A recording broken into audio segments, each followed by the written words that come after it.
So just to recap, the latest idea in this chapter of the Search for Oneself, the 13 Petalled Rose right here, spoke about man's aloneness. There's a difference between loneliness and aloneness.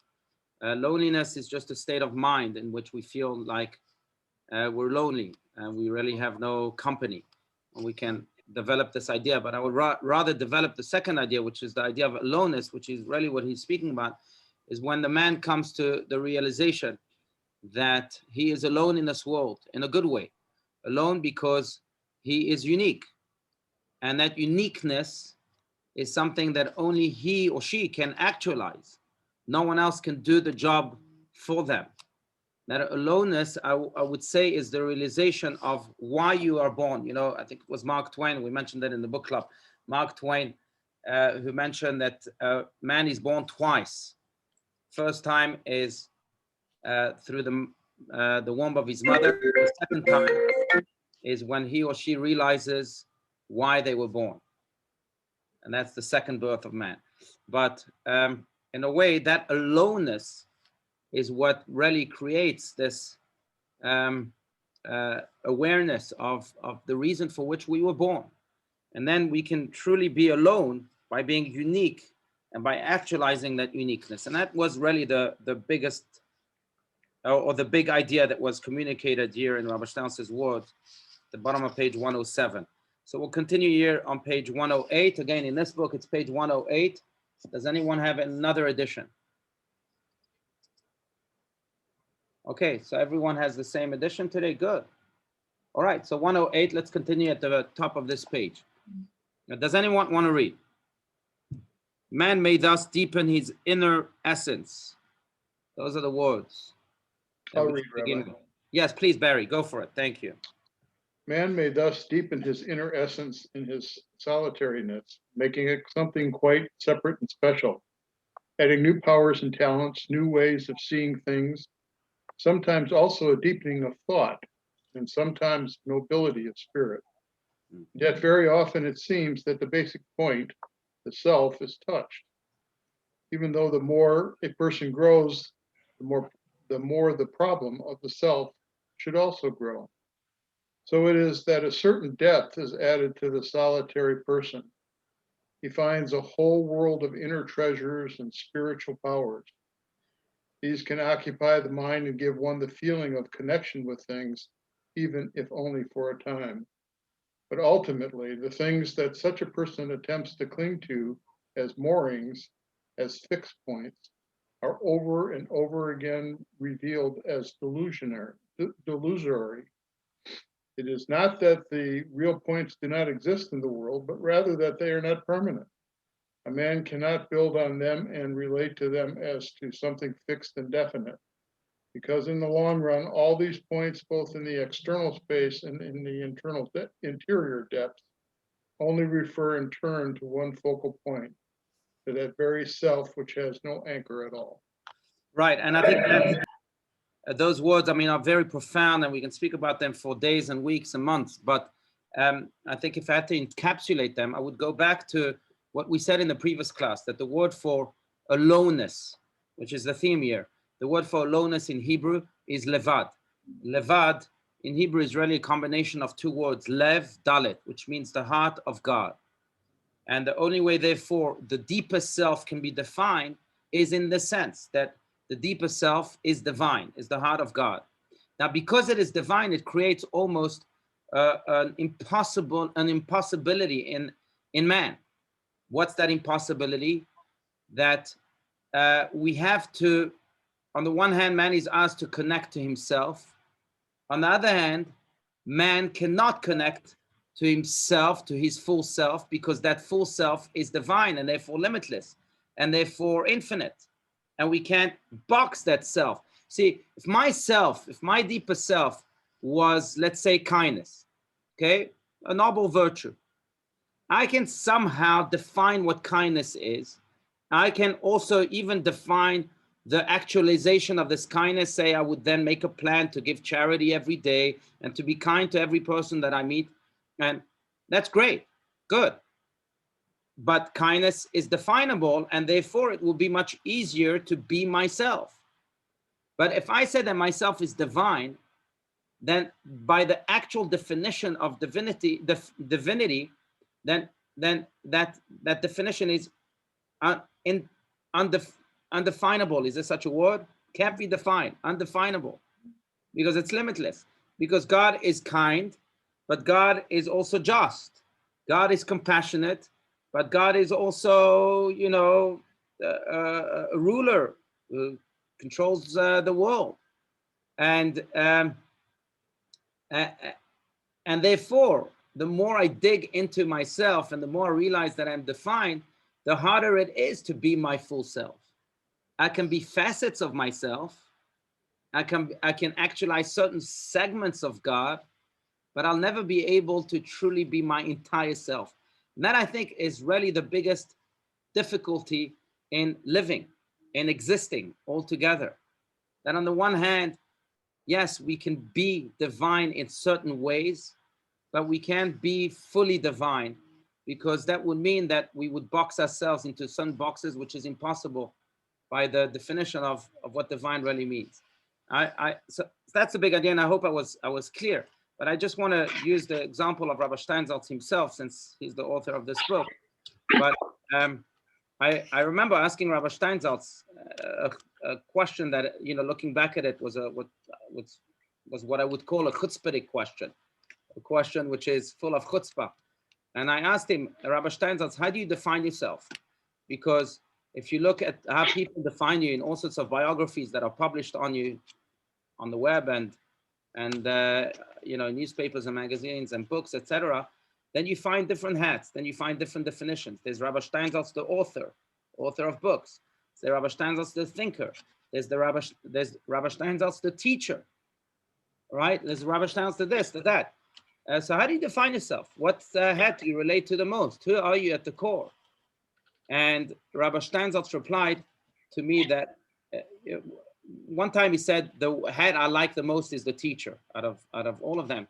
But when I pushed and asked him, so how do you define your true self, your deeper self? He said, my deepest self is defined more by what I am not than what I am.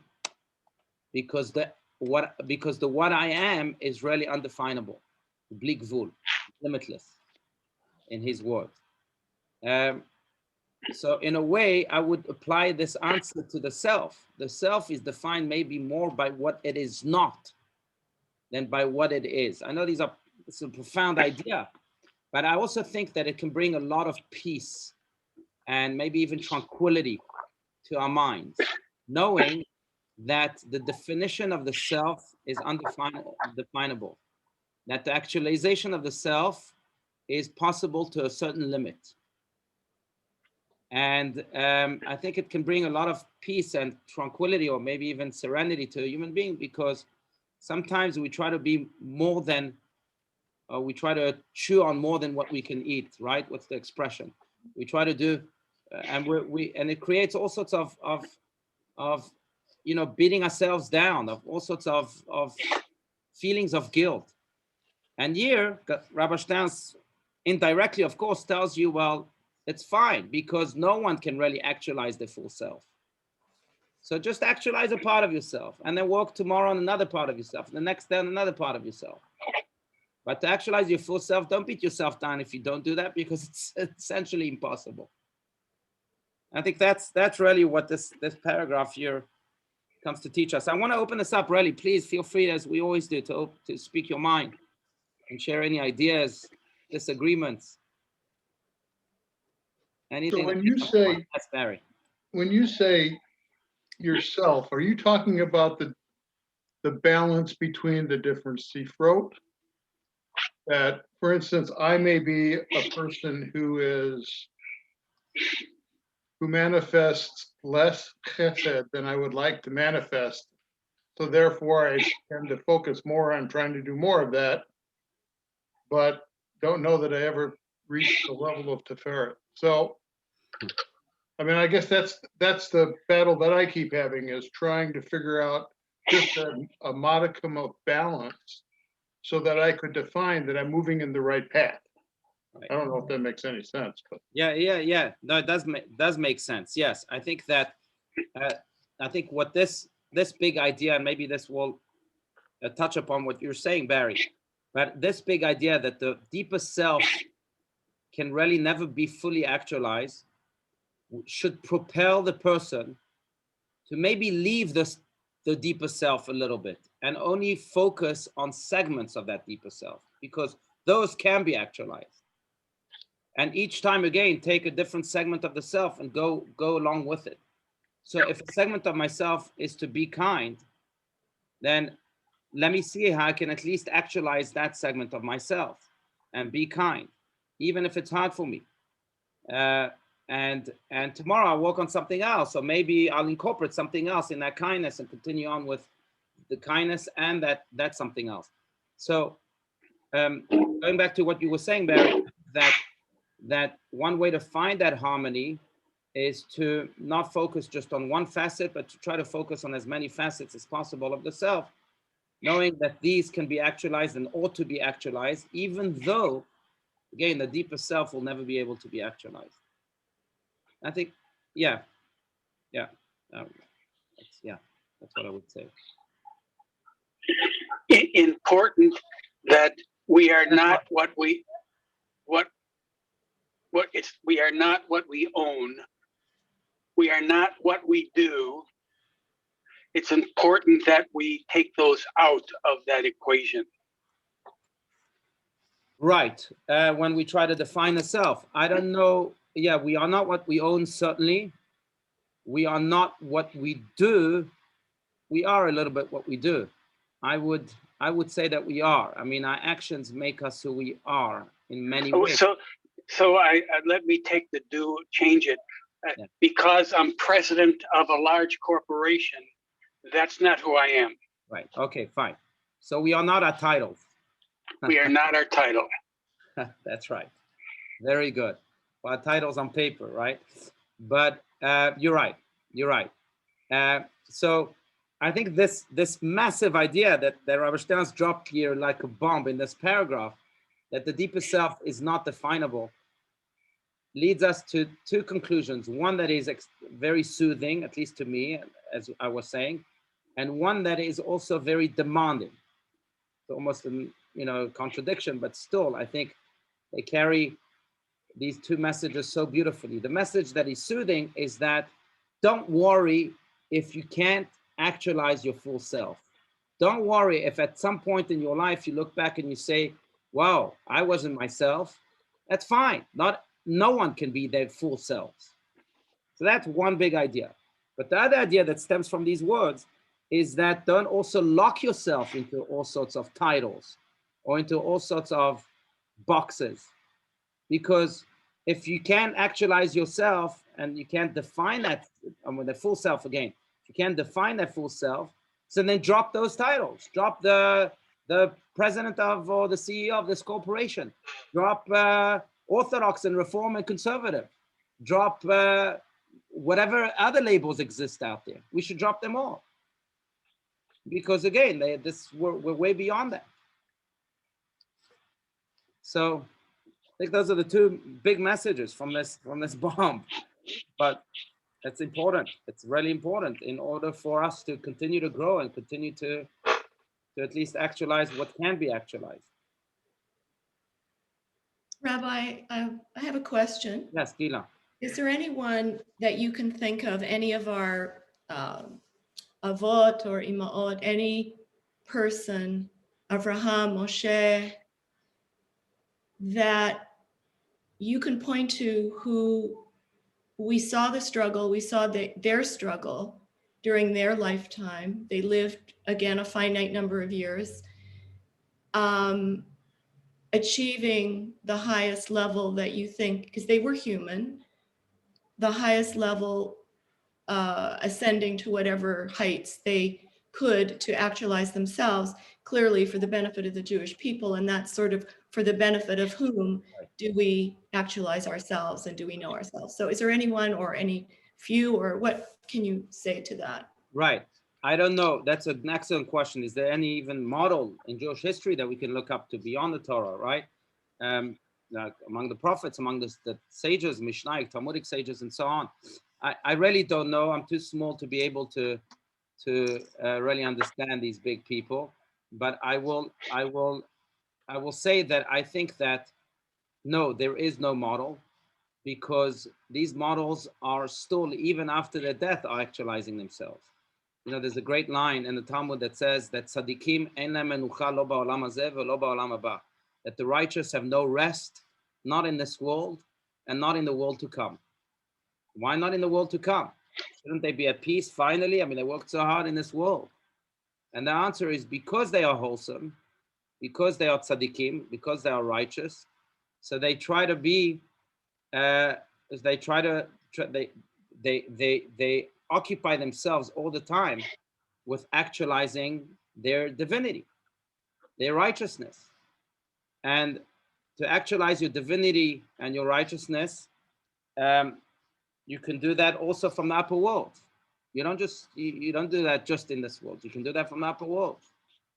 So they have no rest, not in this world and not the world to come, because they continuously actualizing their full self. So I don't think there's any model that really said, okay, I actualize myself, I reached that level of completion and I've done my job, now I can go rest.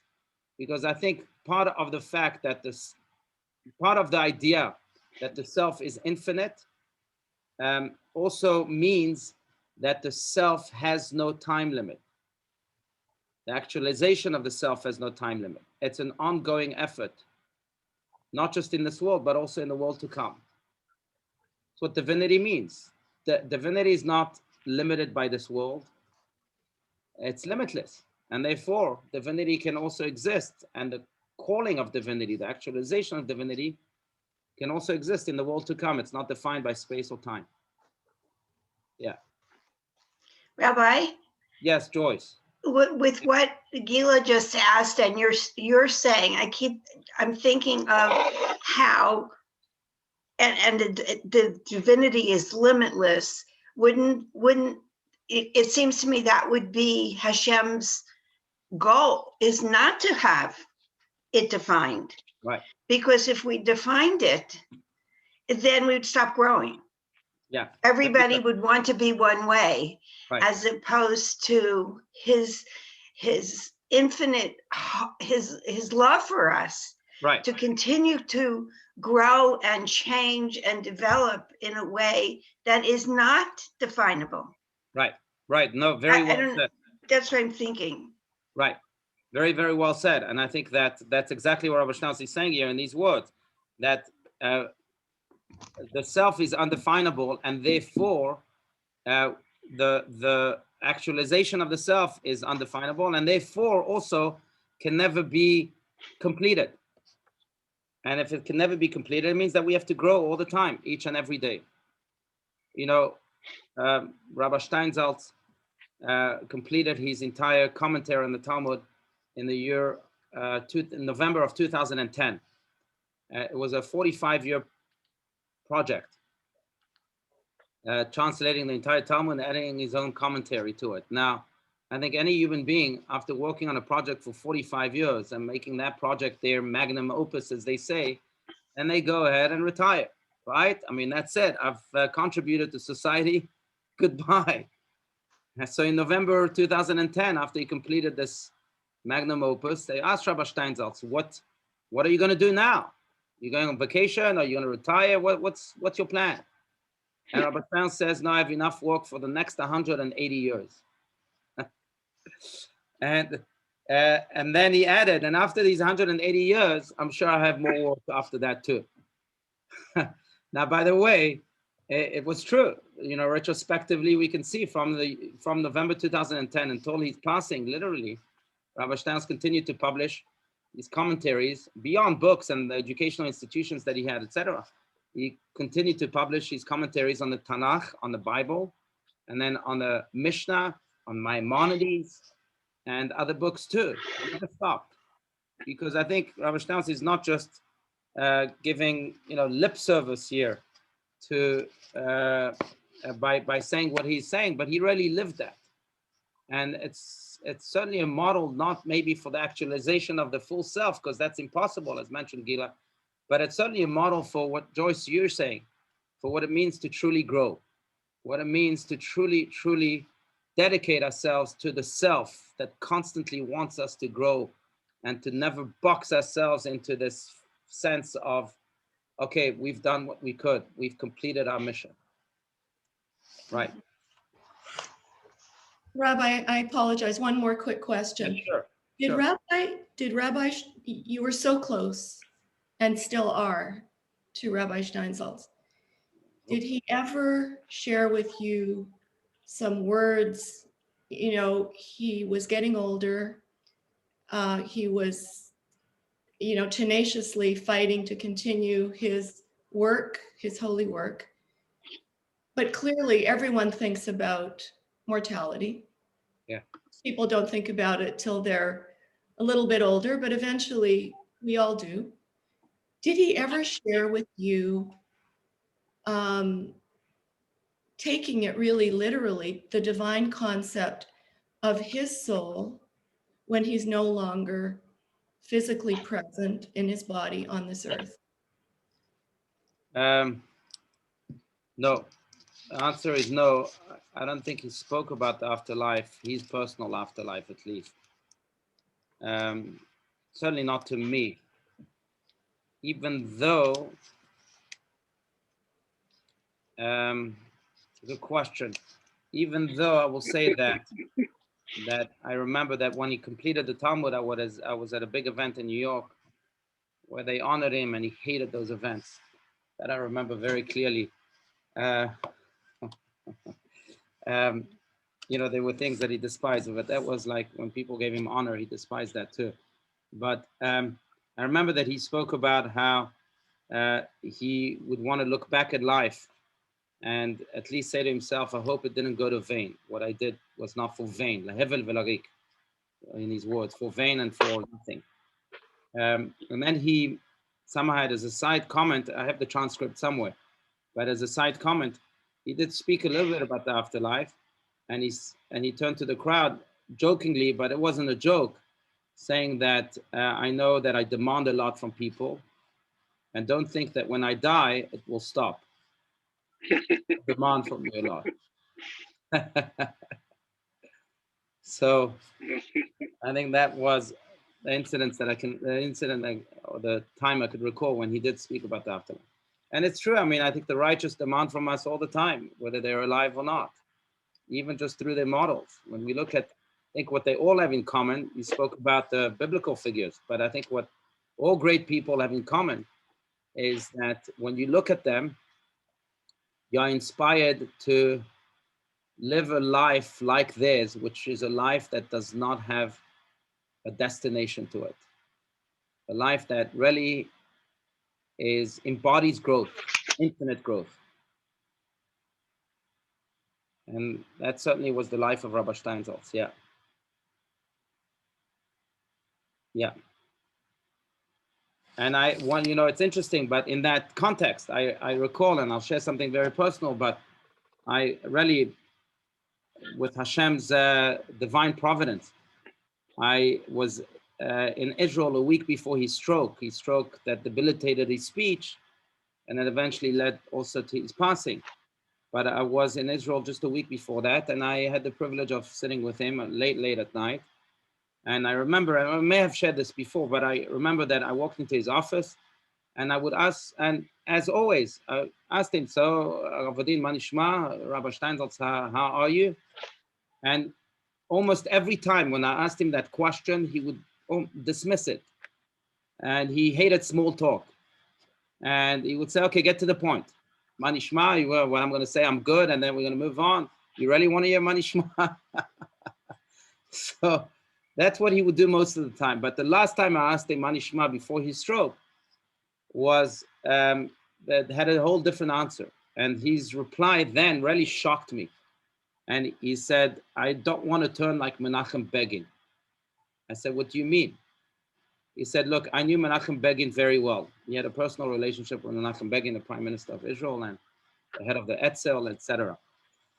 And he said that I noticed that when Menachem Begin was getting old, his strength left him, and he didn't have the oomph that he had for most of his life. And he said he doesn't want that to happen to him. that as he's getting old, he doesn't want that oomph, that strength to leave him. And he quoted the verse from King David, from the book of Psalms, that says, Al tashlicheni le'et zikna ki chlot kochi al ta'azveni. Don't send me to an age of old in which my strength leaves me. That's what King David asks of God. And I was taken aback because I really believe that Rabbi Steinsaltz was also a holy man, and what he said was not for vain. And then it occurred to me that the week after that, he had a stroke, and maybe he had this little prophecy, at least the spirit of God that spoke through him. And but in those words themselves, I think he left us with this calling that we're reading about here, page 108, that life is about growing. Life is about having the strength to continue on and to actualize the facets of ourselves that we can actualize. And life is about, knowing that we can never rest. We can't just retire. Yes, Vicky. Rabbi, Yeah.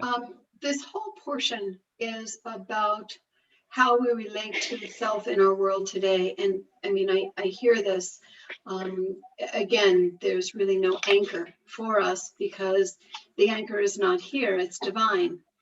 And it's really interesting because if we do define ourselves as people do define themselves, with the titles, with the whatever their possessions, that all changes. And we're seeing that in this world today, how things change so quickly that there is no anchor in our world. And there, in society, there's no permanence in society. If we look back the last 50 years, 100 years, etc., it's very interesting to see how all of this changes, and yet we are still ourself. However, we define that, which is continuously changing, to be able to not only adapt, but to move forward. Right. I love that parallel. I love that connection. That's so true. You are absolutely right. The only thing certain in our world is uncertainty. And if the COVID pandemic did not prove that, then I don't know what will. But I think it's God's way. I don't know. I'm no holy man or no prophet or anything like that. But I try to read signs, and I don't know what God is doing to our world, especially nowadays. Nowadays, and especially with the latest events, whether it's the pandemic or other political or non-political events. And but I do see signs, and I do see this hand of God that almost is trying to teach us that don't think that what you think is permanent will be permanent forever. And therefore, connect to your impermanence, which is God, which is that divine self that has no permanence, that is permanent, but has no limits, no definition. I think it's God's way, really, again, of shaking us and telling us to relate to Him rather than to relate to those things that give us the illusion of certainty. So I think those words really speak to us. These words right here speak to us today, maybe more than ever. Yeah. You know that I remember, I'm going back to Rabbi Steinsaltz. I mean, this is a book about Rabbi Steinsaltz. So I'm going to continue to speak about him until someone stops me. And you're welcome to. But I remember that I wrote about this not too long ago, but I remember it's just one of those scenes that, again, I really think that, again, speaking of giants, I learned from Rabbi Steinsaltz much more from observing him than from listening to his direct words to me. And I think it's true for every other giant, that you can learn from them just by observing them. And I remember that I was once visiting Shaarei Tzedek, a hospital in Jerusalem. And I was visiting someone in the hospital, and I walked into the elevator, and lo and behold, there was Rabbi Steinsaltz. So I said to Rabbi Steinsaltz, "What are you doing here?" And he tells me, "I'm going to study the Talmud." I said, "Here, Rabbi Steinsaltz, who are you kidding? Here in the hospital, you're studying the Talmud? You can study the Talmud in your home. You can study it in yeshiva. Why come to the hospital to study the Talmud?" And he says, no, they're going to connect me to some dialysis machine. And I'm going to be there for about 3 hours. And I'm going to study the Talmud as I'm connected to this machine.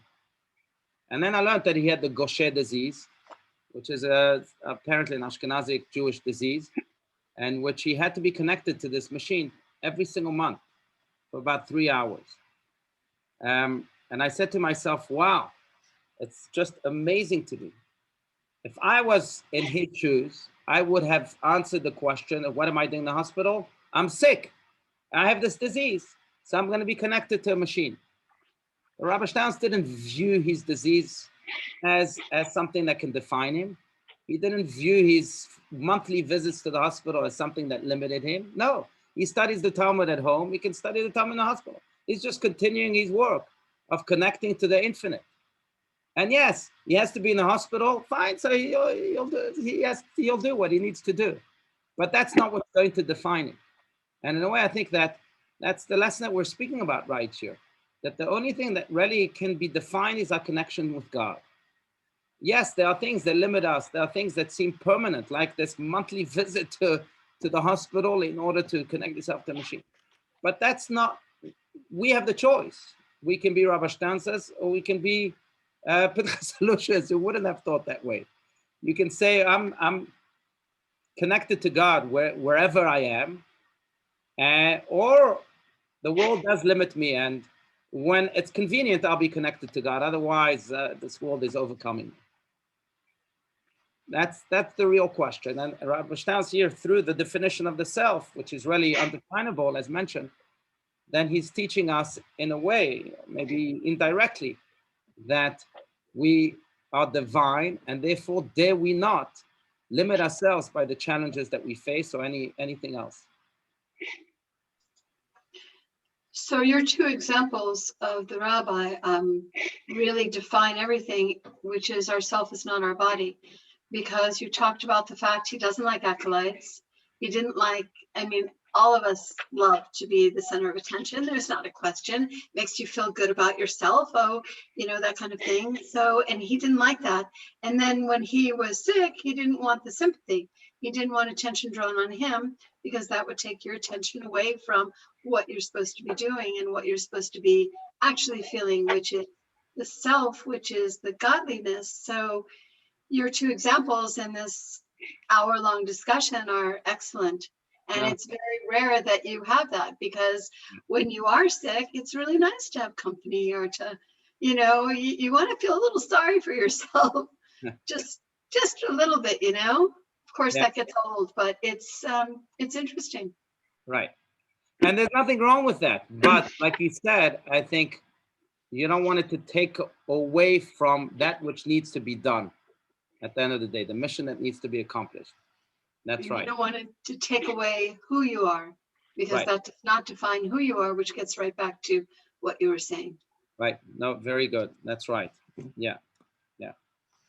Yeah. I once asked Rabbi Steinsaltz what he was trying to achieve in his life, and he quoted Socrates saying that he wants to be what Socrates said he wanted to be, and that is being a gadfly to society. I don't know if you've heard of the expression, but being a gadfly to society means that, you know how you try sometimes to sit peacefully on a bench and then there's a fly that comes to you, or you try to fall asleep and there's a fly that buzzes in your ears and disturbs your sleep. That's what he's trying to do. People are falling asleep and sinking in their comfort zone. So he wants to be that fly that comes and says, wake up a little bit. Go ahead. Sounds like he's doing a good job of that, whether he's alive or passed. That's it. Right, right. Yeah. But I'm saying not only did he not want the attention of himself, but like you said, I think he wanted to also, he didn't want that, not want attention for himself, but rather so that he, you know, people can actualize their missions, and he can remind them of that too. Yeah. Yeah. Rabbi? Yes. And listening to Vicky too, and Gila, isn't he just doing that now through everything we're doing in reading every single word? He's buzzing in our ear. It's coming in another form. It's coming in multiple forms maybe. even while I'm facing the window here, I'm seeing things moving, and I'm thinking of what we're reading and what Vicky said, and Gila, and what you're saying. It's like it's all here. Right. He is still doing it. Yeah. No, very true. I don't know. That's how I. That's right. Didn't we just said that He's buzzing, and that he's going to continue to do that from the heavens? So there you go. You're right. He's doing it. So he's also giving us a challenge, Rabbi, because the other part that I see is like when somebody can run all of a sudden they run like a 2-minute mile, and then that's the maximum a human can do. And then all of a sudden somebody runs less than 2 minutes, and they say, oh, and now everybody can run less than 2 minutes. And then it gets shorter and shorter. And once one person does it, maybe he's showing us that if he can do this, maybe the gnat that's right there that's bugging you is saying, hey, I accomplished this, take it to the next level. Right. Not just learn from what he's written, but take that writing and write some more, do some more with that. Right, that's very true. And he certainly modeled that a lot. Yeah, I don't know if I've ever mentioned this, but it's something I heard a lot from my father growing up. My father's an aeronautical engineer. And so he knows a thing or two about aeronautical engineering. And he would mention that if you look at the bumblebee and you really measure it as an aeronautical engineer would measure it, you would reach very quickly the conclusion that it's the bumblebee cannot fly. It's impossible for the bumblebee to fly because the mass of its body is too heavy for its very small wings. Yet the bumblebee flies. Why? And he would tell me that the reason is very simple, because the bumblebee doesn't know that it's not supposed to fly, so it flies. Now, yes, science is against it, but it still flies because it doesn't know about the science that's against it. And in a way, and I heard this a lot from my father, but in a way, I think that speaks to the core of life. Many things will be coming to us and saying that, oh, you can't do this, and you're limited, and you're definable. But sometimes we have to turn a deaf ear to those voices, to those people, to those challenges, and be like the bumblebee and fly nonetheless. Because at our very core, we can fly. We are divine, and we can't let those things that are almost anti-divine by their naysaying to limit us and to define us. Yeah. Yeah. Okay. Anything else? I mean, I'm loving your thoughts and ideas here. Otherwise, we can continue. Okay, so let's continue at the bottom of page 108. The seeker is caught in a paradox. Anyone? I can read. Go ahead, Vicky. Thank you. Go for it. The seeker is caught in a paradox. He is dismayed to learn that the resolution of the search for the self is not to be found by going into the self, that the center of the soul is to be found, that the center of the soul is to be found not in the soul, but outside of it, that the center of gravity of existence is outside of existence. He may, to be sure, experience a glimmer of hope when he discovers that the focal point of individual existence can be found in existence as a whole. This discovery will bring him what is stated in Psalm 73, "My flesh is my hearth faileth, but God is my strength, is the strength of my heart and my portion forever." He becomes aware, in other words, that the center of being is in God and not in man. Only the point to be found at the center of the absolute provides the basis for a meaningful answer to the question that appears at first to be so very simple and so very distant from the search for the absolute. Right. Very profound also. So I think that, again, what Rabbi Steinsaltz is saying here, that there is a tremendous paradox because if the deeper self is undefinable, we are almost forced to then look at the external levels and external layers of a person that are beyond this, or not beyond, that are on top of this deeper self. So the person then is found in a paradox, because on the one hand, you have to ask yourself, okay, what are those facets of the self that are actual, that can be actualized, that are definable, and that I should do my very best to actualize. On the other hand, you are caught, every one of us is caught in life. And life presents different opportunities, presents different missions that we ourselves have to actualize too. So, in other words, I would say a person is caught in between the inside of what is happening right here and the outside of what is happening in life. Now, we have to respond to both. We have to respond to what our deeper self wants. Say, for example, to put it in a very simplified way, if I am an artist, right? That's something that's part of myself. God gave me that talent. Then I have to respond to that, and I have to actualize my artistic talents. On the other hand, there's also what life wants from me. And maybe right now I want to be an artist, but what life wants from me is to help a friend that's in need at this moment. So I have to put my artistic talent or my artistic actualization aside to be able to attend to life. So every human being is caught in this paradox. Do we attend to the self, or do we attend to life and to the outside? Do we go inward, or do we go outward? And maybe, Barry, that's the balance that you were speaking about before, because the answer really is that there is no answer. We have to do both. We have to go inward, because that's certainly part of what God wants of us and what that divine being wants to do. But also God wants of us to be outward. You know, it's interesting because one of the laws, and when you learn it in a technical way, it seems so dull and so dry. But one of the laws of tefillin, right, when you put tefillin and you pray with the tefillin, is that from time to time, and especially during the Shema, you have to actually touch the tefillin to make sure they're in place. Now, okay, fine, that's a nice technical law. What's the spirit of this law? The spirit of this law, I think, is just so powerful. And it speaks of what we're speaking about right now. And that is that, yes, when we pray, we have to almost fly into this ecstasy. Our heart must explode with passion.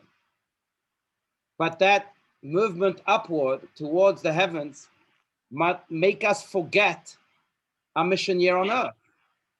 So what do? Even as we're praying, we're touching the tefillin. We're making sure they're in place. We're grounding ourselves so that we are constantly acting with this healthy balance. And in a way, that is really the task of man. And it's very hard. It's very hard to find this balance in every part of life, or even in every day of life. But it's what's needed of us, to be inside yet to be outside, to be on earth yet to fly to the heavens, and to attend to our personal self while not forgetting the other, even the stranger. And this is, I think, what Rabbi Steinsaltz is saying. That's the paradox that he's speaking about, of course, in better and loftier terms.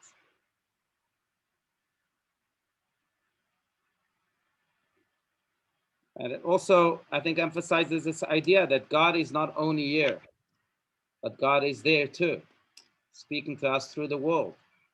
And vice versa. God is not only there, but he's also here. So it's our ability to listen to God speaking to us through both maybe opposite extremes.